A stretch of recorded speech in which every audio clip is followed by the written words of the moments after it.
আজকে রান্না করবো সাধারণ দুইটা রেসিপি। তো অবশ্যই ভালো লাগবো মেয়ে লাগি আর আমার লাগি, মা মেয়ে দুইজন লাগি দুইটা তরকারি। আসসালামু আলাইকুম সবাই রে শুরুতে জানাই। তো আলু কাটিয়া রাখলাম আর এই যে ছোট ছোট বিনস ওগুলারে কাটিয়া দইয়া ভালো করিয়া একটা ক্যালেন্ডারও নিয়া রাখছি, পানি জড়িয়ে যাইব। তো যারা খাও না কোনো দিন বানাইয়া খাইয়া দেখতে পারবা। আমার মেয়ে তো মরিচ খাইব না, তার জন্য মরিচ ছাড়াই রান্না করব। তো বিসমিল্লাহির রহমানির রহিম দিয়া দিলাম অল্প পরিমাণ কিছু তেল। তেল গরম হইব, তারপরে দিয়া দিমু পেঁয়াজ আর রসুন কাটিয়া দইয়া রাখছি। তো রসুন দেওয়ার কারণ হইল কি, এই যে ছোট ছোট বিনসগুলার মাঝে কিছু একটা গন্ধ লাগান করে, তো রসুন দিলে ওইটার গন্ধটা যাইব আর খাইতে মজা লাগবো, তার জন্য দিয়া দিলাম। তো এখন আমি পরিমাণ মতো একটু লবণ দিয়া দিলাম, কারণ আমার মেয়ে তো এত লবণও খাইতে ভালো পায় না, জালও খাইতে ভালো পায় না। মিষ্টি মিষ্টি তরকারি লাগতো, তাই খাইতে হইলে গিয়া। তো রসুনটা একটু ব্রাউন হইলো এক সাইডে, আর পেঁয়াজগুলা তারপরে ভালো করে মচমচে করে বাইজিয়া নিমু। আর বাজার পরে অল্প হলুদ গুঁড়ো দিমু আর কারি পাউডার দেব। আজকে লন্ডনে ওয়েদারটাও খুব ঠান্ডা, আস্তে আস্তে গরম চলিয়া গেল আর ঠান্ডা পড়িয়া গেছে, আস্তে আস্তে ঠান্ডাও এসে গেছে। এখন আর বাগানে তরি তরকারি কেমন করে হইবা, ঠান্ডা তো এত বেশি পড়ছে, আজকে খুব বাতাস দের। তো ভাই বোন নকল যারা আমারে ভালোবাসার সাপোর্ট দিলে হয়তো ঠানি ঠানি ভিডিও দেখিয়া দেও আর অর্ধেক দেখিয়া দেও, যারাই দিলে যারা আল্লাহরে ভয় করে অবশ্যই তার অন্তরে সব কিছুর ভয় আছে। তখন দিয়া দিলাম অল্প কিছু হলুদ গুঁড়ো আর দিয়া দিলাম বলস কারি পাউডার। তো হলুদ গুঁড়ো 1 চিমটি মতো দিছি, আধা চামচ তনে আরো কম, আর বলস কারি পাউডার আধা চামচ তনে হইয়া আরো কম, অল্প অল্প দিয়া দিছি। এখন বালা করিয়া বাজিয়া নিমু পেঁয়াজ দিয়ে মশলার সাথে। এমনি দেখবাই বালা, আর ভিডিওত বয়স দিতে হইলে আমার কিতা করে গুম ইয়ে, কারণ সুপারিটা আমার তো মুক্তনে ফালাইয়া দিই, তার জন্য। আর সুপারি তাহলে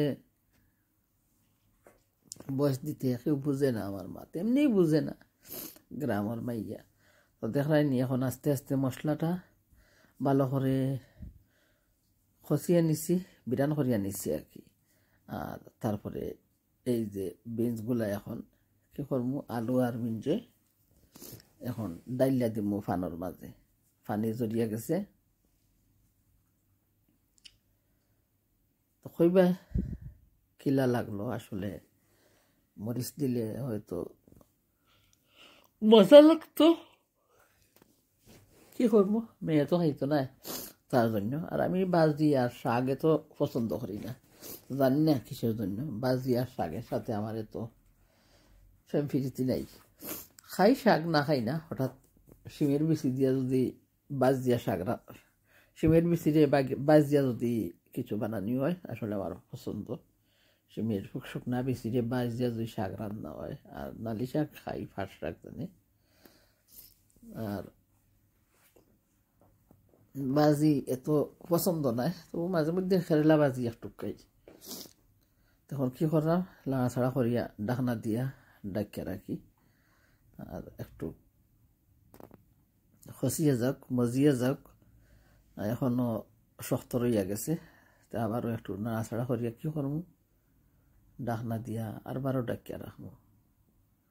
তো দেখছো অল্প তেল দে নাই, আসলে নন স্টিক ফানোর মাঝে তবু দেখা যায় তেল। আমি কি করবো পরে ওই তেলটা টিস্যু দিয়া ফুসিয়া নিব। আসলে তেল দেখলে আমারই কিলা লাগে। বাজিন তোর মাঝে নন স্টিক ফানও করলে আমি নন স্টিক ফানোর মাঝে বাজি এত পছন্দ করি না, কারণ তেলটা শুকায় না। আমি চাই তেলটা শুকাই দিত। আসলে এটা কিতা মারছে সেও বুঝছে না, বুঝছো নি? সেও বুঝছে না আমার মাত, খালি দেখিয়া যাইও গিয়া সাপোর্ট দিলাই। তো দেখো খুব জড়জড়া মশমশা বাজি করলাম, আর খাইতে মজা লাগবো, মিষ্টি মিষ্টি লাগবো।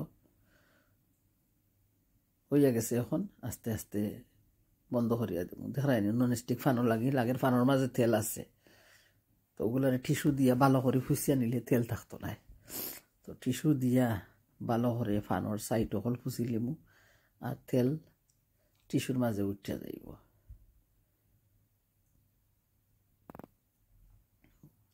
তো যারা যারা ভালো লাগে রান্না করে খাইবাই। আসলে মাতর এত মডুড নাই, মডুড গেছে গিয়ে ভিডিওরও এত মোড নাই আগের মতন, কারণ যেটুকু আঘাত পেয়েছি মানুষের কাছ থেকে আর বুলার মতনই নাই। তো ইয়া গেল আমার মেয়ের রান্না, শিম আলু ভাজি, বিনস আলু ভাজি। এখন আমি খাইমু কি ফুটি মাছ আর কমলার বাকল। তো কিছু বড় বড় ফুটি পাইছি, আসলে খুব সুন্দর তরতাজা লাগে। তো ফুটিরে বানাইয়া রাখছি। আর মাছর খল্লাগুলা কি করবো, মাথাগুলা আমি মশমশা করিয়া বিরান করিয়া কুরকুরি দেখাইয়া খাইম। তো তাকো পাশে দেখতে পারবাই কিভাবে আজকে কমলার বাকল দিয়া আর ফুটি মাছ দিয়া ফাতলা জুলে আমার লাগি একটা তরকারি রান্না করবো। আর ফুটি মাছের মাথাগুলা কি করবো আমার লাগি বাজিয়া নিমু। তো সমানও বিসমিল্লাহির রহমানির রহিম দিয়া দিছি আমার পরিমাণ মতো ওখানে 1 চামচ তেল, আর বাজির মাঝে দিছিলাম আধা চামচ পরিমাণ তেল হইব। তো এখন অপেক্ষা করলাম তেল একটু গরম হইল। তো তারপরে কি করলাম, বয়েল করা একটা পেঁয়াজ দিয়া দিলাম। পেঁয়াজ বয়েল করিয়া রাখছিলাম। আসলে ছোটো মাছের তরকারি রান্না করতে বয়েল পেঁয়াজ দিলে আমার খুব সুবিধা হয়। পেঁয়াজগুলা জুলোর মাঝে আস্ত আস্ত থাকে না।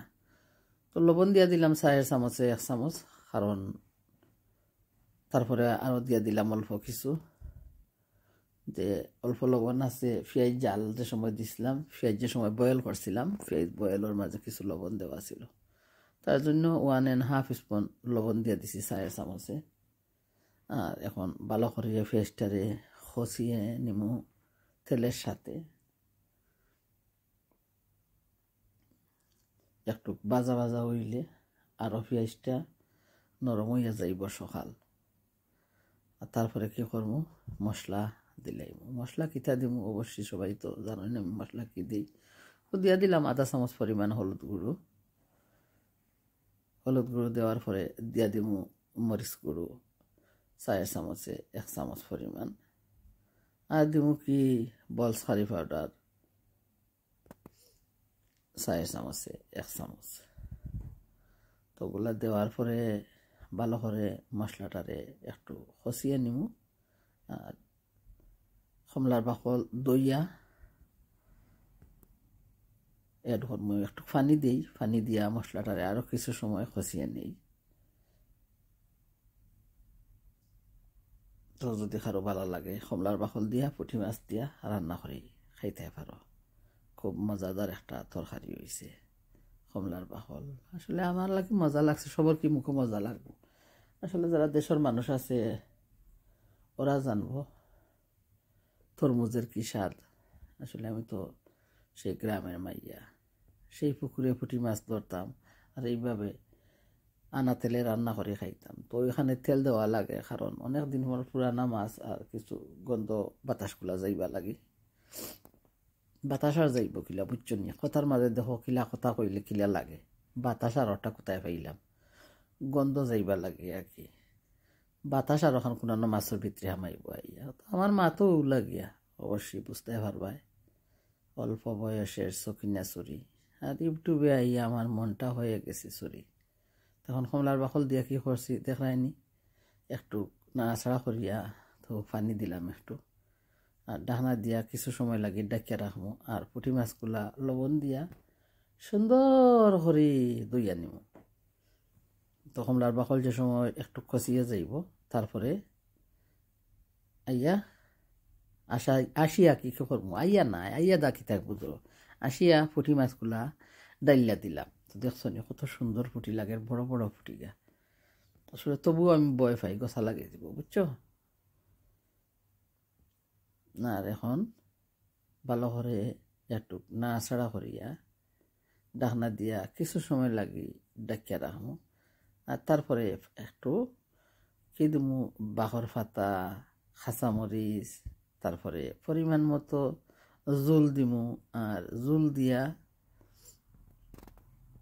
ডাকনা দিয়া ডাকিয়া রাখবো। তো ভাই বোন হল ছোট্ট একটা ভিডিও তোমাদের সাথে শেয়ার করলাম। তো দিয়া দিছি গাছতনে ফাড়িয়ে আনছি কাঁচামরিচ, আর এত সুন্দর বাঁহর পাতা, কত গ্রান করে রাখি মাহুত হইয়া গেছে। আসলে গরমের দিনের বাঁহর পাতা খাইতে এতই মজা লাগে, গ্রান লাগে তারে পারলে। তখন বাঁহর পাতা আর কাঁচামরিচ দিয়া আমার পরিমাণ মতো আরও কিছু জল দিব। আর জল দেওয়ার পরে ডাহনা দিয়া ডাকিয়া রাখবো। তো অপেক্ষা করো, বক বক করি উতরাইয়া যাইব। আর তারপরে চুলার গ্যাস বন্ধ করবো। কেমন লাগলো আজকে আমার এই দুইটা তরকারি রান্না, একটা ভাজি আর একটা তরকারি কিতা পুঁটি মাছ দিয়া কমলার বাকল দিয়া। আল্লাহু আকবর, আল্লাহু আকবর। তো যারা ভালো লাগে দেখবাই, আর যারা ভালো লাগে রান্না করিও খাইতে পারো। আর যারা ভালো লাগে ভালোবাসার সাপোর্টও দিতে পারো। আর দেশের সোনা ফাঁকিও যারা যারা আছো অনেকেই দেখায় ভিডিও, ধন্যবাদ তোমরা রে, কারণ পাশে আছো তোমরা। আর দেখছো পুঁটি মাছের খাল্লারে কি করবো, খাল্লা মাথারে কি করছি, ভালো করে দইয়া নিছি। আর তারপরে হলুদ, মরিচ, লবণ, কারি পাউডার দিয়া ভালো করে মাখাইয়া একটা ফানোর মাঝে তেল দিয়া তারারে ডাইলা দিছি। আর মশা করিয়া বাইজা নিলাম, কি লাল টুকটুক হয়েছে মরচর গুড়ায়। আর মশা করে বাজমু, এত ফানি থাকতো নাই। তো এগুলা শেয়ার দিলাম না, শুধু দেখাইলাম তোমরারে পুঁটি মাছর মাথারে আমি কি করলাম। আর মশা করে বাজিয়া খাইমু, আর তো ভালো লাগে। আসলে পুঁটি মাছর মাথা খাইতে খুব ভালো লাগে। মখার মাথাগুলা খাইতে তিত্রি মারে, আর পুঁটি মাছর এগুলা তিত্রি মারে না। তো দেখছো আমার কমলার বাকল তরকারিটা হইয়া গেছে, বক বক করে উতরাইয়া গেছে। তো অবশ্যই বুঝতে পারবাই আর রান্না দেখলে সাধারণ মানুষের সাধারণ রান্না। আর ওলা রান্না করিয়া সবাই খাইবাই আর ভালোবাসার সাপোর্ট দিবাই, বুঝছো। তো কথার মাঝে কোনো ভুল ত্রুটি হইলে প্লিজ ভাই বোন ক্ষমা করে দিবাই। আর আমার সাথে এমন যেন কেউ করোনা, আর আমি সবাই কইরাম বন্ধু করিয়া বন্ধু খাটছ না, অনেকে খাটছো, এখনও আমি কেউরে খাটি নাই। যারা বানাইয়া রাখছিলাম তারাই রইছ। হয়তো সময় পাইলে তোমাদের ভিডিও দেখমু, আর না পাইলে তো আর কিচ্ছু করার নাই। তো অনেকেই কইরাম পুরা ভিডিও দেখতে চাইলে না, কিন্তু ইনশাআল্লাহ এজন্য এখন ভিডিও দেখা আস্তে আস্তে আমিও বন্ধ করিয়া দিলাম। কারণ আমার অভ্যাসটা বদলাইতে পারলাম না। এই যে টানি ভিডিও দেখা, একটু দেখা কমেন্ট করা, ওগুলো বদলাই নিতে পারলে তো খুবই ভালো হইতো। তো ওগুলো না পারার কারণে আমি এখন নিজেই ভিডিও দেওয়া বন্ধ করে যাচ্ছি, চ্যানেলে না থাকলেই ভালা। তো আল্লাহ হাফেজ সবাই রে। আমার পুঁটি মাছর তরকারি হইয়া গেছে। তো সব কিছুর মালিকই আল্লাহ আসুন, তোমার নিয়তর বরকত আল্লাহই দিবা। তো ধন্যবাদ যারা যারা